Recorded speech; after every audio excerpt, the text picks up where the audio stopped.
ఏ రాష్ట్రంలోనైనా ఏ party అయినా public కోసం పెట్టినాం, జనాన్ని ఉద్ధరిస్తాం, వాళ్ళ బతుకులు బంగారం చేస్తాం, వాళ్ళ ఆందాన్ని ఎవరెస్ట్ గుట్టలెక్కిస్తాం, అట్లా చేస్తాం ఇట్లా చేస్తాం అని చెప్పేటి ఉద్దరం ముచ్చట్లబ్బా.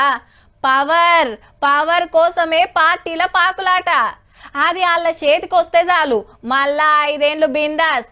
దానికోసమే కొట్లాడిన 5 రాష్ట్రాల పార్టీలు లీడర్లు ఇక పాస్ ఫెయిల్ కోసం ఏటింగ్ చేస్తున్నారు. మరి బెంగాల్లో 15 సీట్లకు రీపోలింగ్ కూడా వచ్చింది. ఇక సోమవారమే ఓట్లు లెక్క పెట్టేది. కౌంటర్ సూపర్వైజర్ గా సెంట్రల్ గవర్నమెంట్ ఉద్యోగులనే పెట్టాలని ఎన్నికల సంఘం ఆర్డర్ కరెక్ట్ కాదని సుప్రీంకోర్టుకు పోయింది టీఎంసీ పార్టీ. కానీ గట్లుంటే తప్పేం లేదని తీర్పు వచ్చింది. మరి ఓటర్లు ఎవరికి పవర్ ఇస్తున్నారో గానీ సర్వేలలో మాత్రం టగ్ ఆఫ్ వార్ నడుస్తుంది.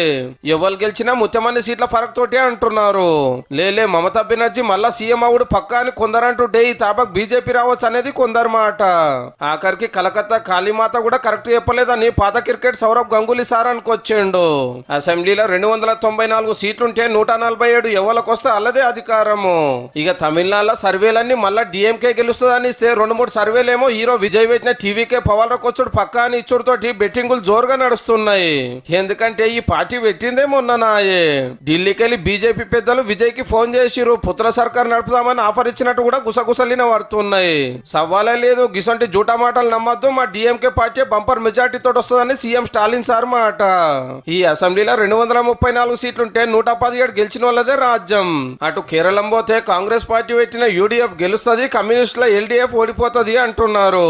అయితే 126 సీట్లున్న అస్సాంలో మళ్ళా బీజేపీ అని చాలా సర్వేలు చెప్తే లేలే కాంగ్రెస్ రావచ్చు అని ఒకరిద్దరు ఇచ్చిండ్రు. పాండిచ్చేరిలో పవర్లోకి వచ్చేది కమలం పార్టీ అని బగ్గా ప్రచారం నడుస్తుంది. రాజకీయ నాయకులు ఈ సర్వే లెక్కలు ఎట్లున్నా ఎల్లుండి ఈవీఎం మిషన్లు తెరిచినాకనే పక్కా గెలిచేది. అప్పటిదాకా ఓటేసిన వాళ్ళకు, పోటీలున్న వాళ్ళకు, రాజకీయాల మీద కాయిస్తున్న వాళ్ళకు అందరికి టెన్షనే.